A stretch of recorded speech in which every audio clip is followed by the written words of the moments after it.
Hello, everyone. This is Deb McBride, and welcome to my astrology podcast. Today is Sunday, the 20th of January, 2019, and I am broadcasting from beautiful Costa Rica. And we have a big event this evening, which is a lunar eclipse. And apparently I can see it from here, but it's just too cloudy tonight, so I don't think I'll be able to get a good view of it. But this is the big news. The lunar eclipse occurs here, Central Time, at 11:15 p.m. And on my calendar for the lunar eclipse on Eastern Time Zone, it's 12:16 a.m. So this is a supermoon, which means it's very close to the Earth. It is a full moon, and it is a total lunar eclipse. So this is going to take a few hours, this eclipsing of the moon. And if you're lucky enough to see it, you should watch it. And maybe if you're in the Pacific time zone, you'll be able to go out and see it at a reasonable hour. But there's a lot of other things going on with this eclipse. So the eclipse occurs at 0 degrees Aquarius and Leo. So a lunar eclipse is a full moon, and full moon that is actually kind of close to the nodes. In this case, the lunar nodes are at the end of Capricorn and Cancer. And since the eclipse is happening in the following sign after that, it's not really as potent as one might have expected, but it's still relatively strong since it is a total eclipse. When there is a lunar eclipse, it is a full moon. It is always a full moon because the sun and the moon are in opposition. And since the sun has just entered the sign of Aquarius as of 4 a.m. today, Eastern Time, and the moon is going into Leo tonight at 10:54 p.m. Eastern Time, they are at the very beginning of their signs, their respective signs. So they are in opposition. The eclipse occurs at the moon's point in Leo. So this is a lunar eclipse in the sign of Leo, which is a creative, fixed sign. It is about creativity, children, having fun, entertainment, falling in love, opening your heart. Anything that you would imagine an artist type to do. So to open their heart, to allow their creativity to flow. That's very Leonine. So this is a pretty spectacular event, and you should be able to see it if you're in this time zone here. I think in Central America, you could be able to see it, and I think the Central United States, you can see it.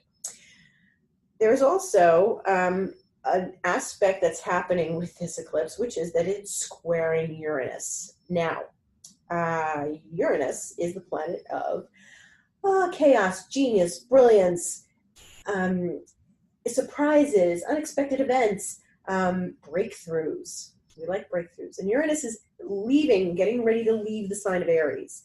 So what's actually happened is Uranus is late in Aries, and the sun made an aspect to it on Friday evening. It was a square aspect. So imagine the sun and the moon, draw a line across the page. The sun is on one side, the moon is on the other, and then if you draw a straight line down that makes a T shape, and put Uranus there, you've got your aspect.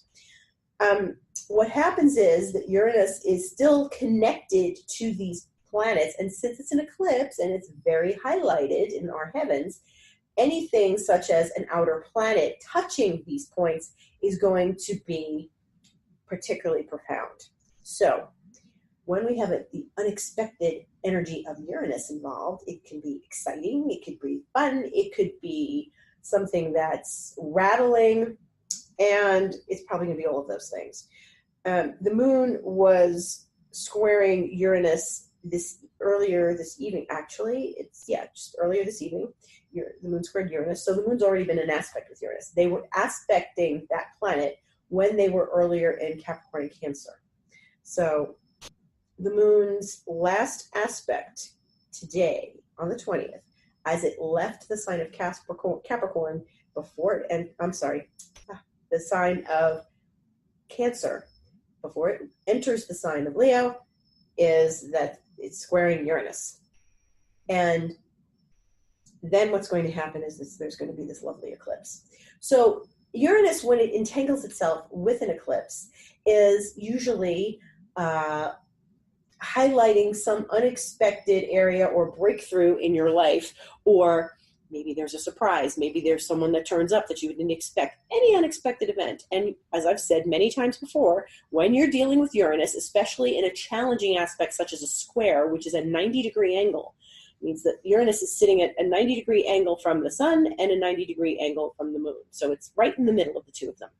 And when you're dealing with an unexpected energy like Uranus, and you will sit down and write 10,000 things that it could be, and not one of them will happen because you thought of them already. It's always something unusual, unexpected, and, you know, it's one of those lovely little random things that can happen in life. That's the good part of it. We like to think that it's going to be one of those random little things that happens in life, as opposed to something that's a little more intense. So if you're a Uranian type, like I am, you're going to feel this, and this is going to maybe rattle you a little bit.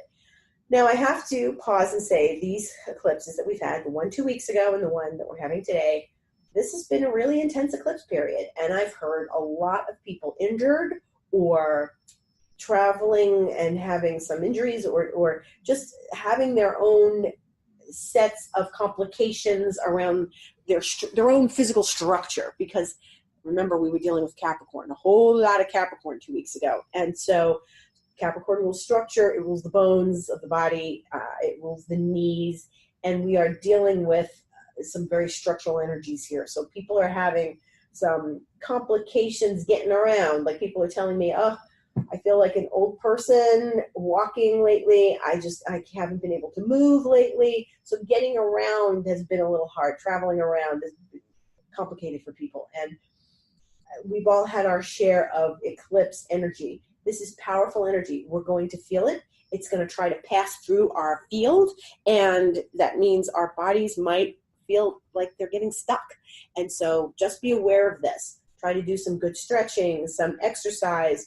Try to work out the kinks that you're having in your body, and just kind of move the energy around. Now, it may not be your body. It may be something very physical. It may be your home or something that needs the energy moved. So the thing is, eclipses come with a huge amount of energy. And no matter where the eclipse is, it does appear, everybody gets the eclipse in their chart somewhere, but no matter where the eclipse happens in the zodiac, in the sky, we do get a lot of energy thrown at us at once, and it's exhausting. And I have to say that this one, if you're feeling rattled, if you're feeling anxious, if you're feeling your insides are shaking and you don't know why you're feeling, that's perfectly normal. So fear not. It's just part of the eclipse. The energy has to move. It has to have somewhere to go. Have a conversation. Go for a walk. Go for a bike ride. Go for, a run around the block. Do something. Move the energy. Move the energy in your house. Move the energy in your body. This has been a particularly potent set of eclipses, and I really feel like, we're not done. We're not done, because this energy is going to hang with us for another couple weeks. And this is a really good time to just keep the energy moving in your life. Now, other things are happening. As I mentioned, the sun has entered Aquarius for its annual journey in Aquarius. It will stay here for a month. And we know Aquarius is the unconventional type person, the person who is brilliant, genius, maybe a little crazy, but someone will say they're crazy and they're really brilliant. They are the contrarian. They like to do things for the sake of being different. If you tell an Aquarius what to do, they will probably tell you to go to hell. Or just ignore you and do what they want, which is more likely. They're just going to say, okay, I'm just going to do what I want. Don't ever tell me what to do. And they'll go do the opposite. So even if they want to do what you're telling them to do, the whole act of being told what to do does not appeal to Aquarius. So that's all about Aquarius. Now, Aquarius is also humanitarian, altruistic, wants to do things for the world, highly analytical, make good mathematicians, make good astrologers, and ruled by the planet Uranus. In addition, tonight, we're having the lovely Venus square Neptune aspect. And this is lovely because these are very pleasant energies sort of working with each other. Although Neptune can be a little tricky, but Venus, where it is right now in Sagittarius, is making this challenging relationship to Neptune in Pisces. But this is actually good energy for the most part. This is not something that is terribly treacherous. It's a very open, flowing, creative kind of aspect. So it's also a good time to really pay attention to your intuition and whatever your intuition's been telling you. So this is a good time to listen to that and work with it. The other thing that we're having, and as we have this eclipse, is that tomorrow morning, Eastern time, we're going to have the Mars square Saturn.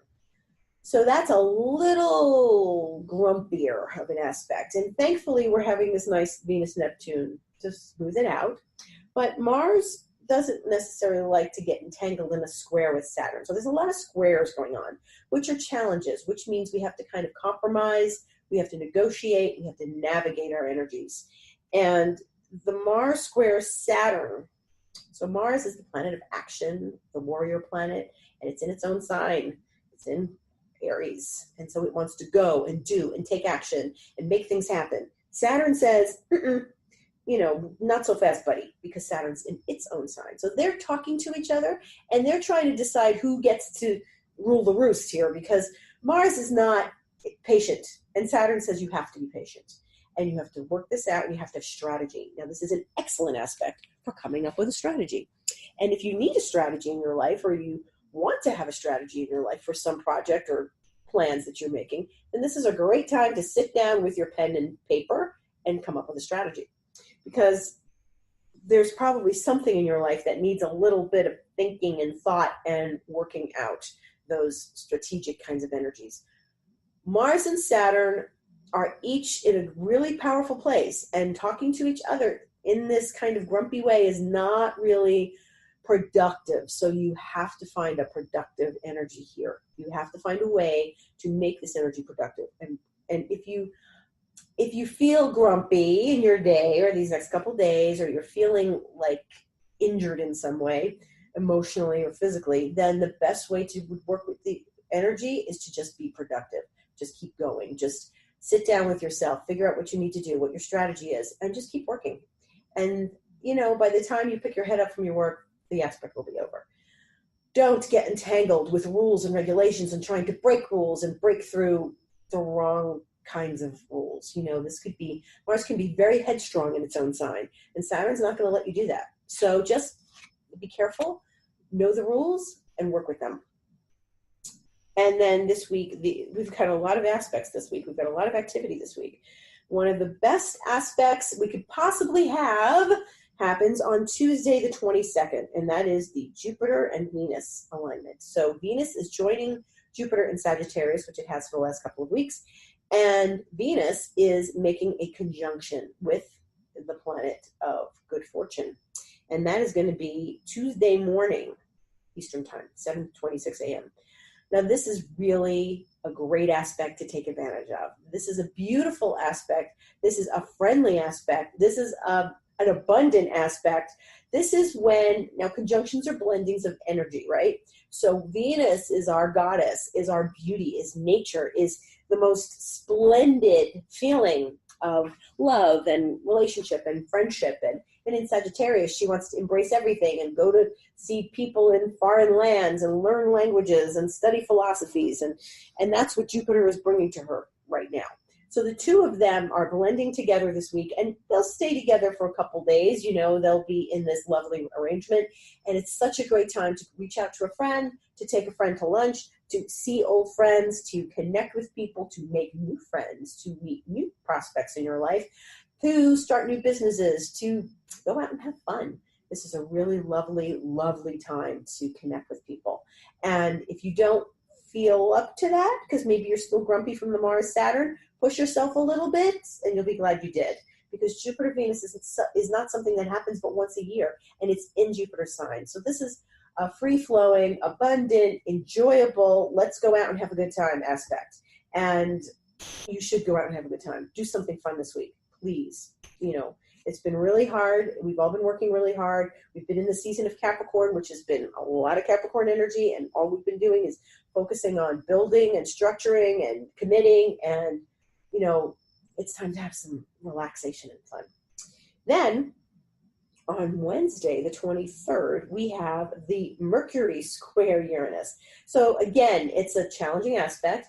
Mercury is, you know, challenging Uranus, and it's a very intellectual, pointed, kind of analytical energy. And this is Mercury at the end of Capricorn, squaring Uranus at the end of Aries. And before Mercury says goodbye to Capricorn, it's going to make this relationship to Uranus and say, hey, you know, we have to talk about this, or we have to connect with this, or we have to analyze the following details and make the following spreadsheets and the following differential equations and all sorts of good stuff that happens with Mercury and Uranus. It is edgy. It is maybe a little irritable, but the mind will be fast, and we got to try to keep it flowing and calm and grounded. You know, we could get some wild ideas out of this, but it really is some time to make sure that we ground our ideas in reality, because remember, Mercury's in Capricorn. So Mercury will leave Capricorn on Thursday the 24th, and it will enter the sign of Aquarius in the wee hours of the morning. And that is a whole other level of analytical behavior for Mercury. Mercury likes Aquarius. Mercury can operate well there, can do math, it can do big equations, it can analyze statistics, it can come up with big ideas. So there's a lot of, you know, even though it's going to be working with the Uranian planet that rules Aquarius, it is going to be a time for Uranus energy to be in Mercury's realm. So this is a lot of Aquarius, Uranus energy for Mercury. And actually this is good because we haven't seen a lot of air in the sky. There's been a whole lot of earth and some water and fire, but now we're really getting into the air. The sun is in Aquarius, Mercury's going into Aquarius, and thankfully there are thoughts, there are words, there are ways of saying things. We want to communicate again, whether it's through speech or articulating the written word. We do want to speak again because this is an air sign. So take advantage of the time of this month. Communicate with your friends, communicate with what you need to, who you need to, your ideas, what you need to say at work with people, and use this energy to communicate wisely and profoundly, because it's not just like gossip or random communication. It really is some time for smart, intellectual ideas. So use it. Then Friday, there's been some aspect every day. Friday, the 25th, we will have Mars trine Jupiter. Now, trines are very nice aspects. They are flowing 120-degree aspects, and Mars is in fire, Jupiter's in fire. Mars and Jupiter getting along, Venus and Jupiter getting along. It's a good week for relationships. It's a good week to talk. It's a good week to make new friends, meet new people, make new relationships. It's actually very encouraging with Mars trine Jupiter. You can get a lot done. You can have a good time. You can have some speedy results to a project you've been working on. You could have some good fortune with a project you've been working on, because Mars and Jupiter are working together. They're not at odds with each other. Even though we have, you know, a Mars Saturn earlier in the week, we're ending the week with some really positive, fiery energy that gives us motivation and ambition. It's good. Ambition is a good thing this week. And as we wind down the week, the moon is in Libra, and we will start the weekend with that nice aspect of Mars and Jupiter. And also, you know, the moon will be making a nice aspect to the sun because they'll all be in air. So there's more air for us, more communication, more ideas being shared. And we move into a weekend with the moon in Libra until Sunday, the 27th, when the moon enters Scorpio in the wee hours of the morning. And that's a much more intense energy. That's back to water again, but I'm not worried. I think it's going to be quite a nice week ahead. And when we get to the 28th, that Monday, the moon is actually already going void at 5:38 p.m. Eastern time on Monday. So we're really having a whole lot of void and not a lot of Scorpio moon that's active and encouraging us to do things. As we get into the following week, we're going to start seeing more Sagittarius energy, and that's always fun. So what's some things to remember this week? Don't let the Mars-Saturn kick your butt. Don't let the eclipse kick your butt.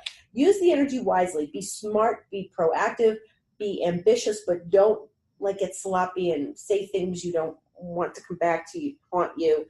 And really get yourself to a place where, you do something fun this week and not get stuck in some sort of old energies that we've had all month. So let this eclipse enlighten you. Let this eclipse bring you some new ideas.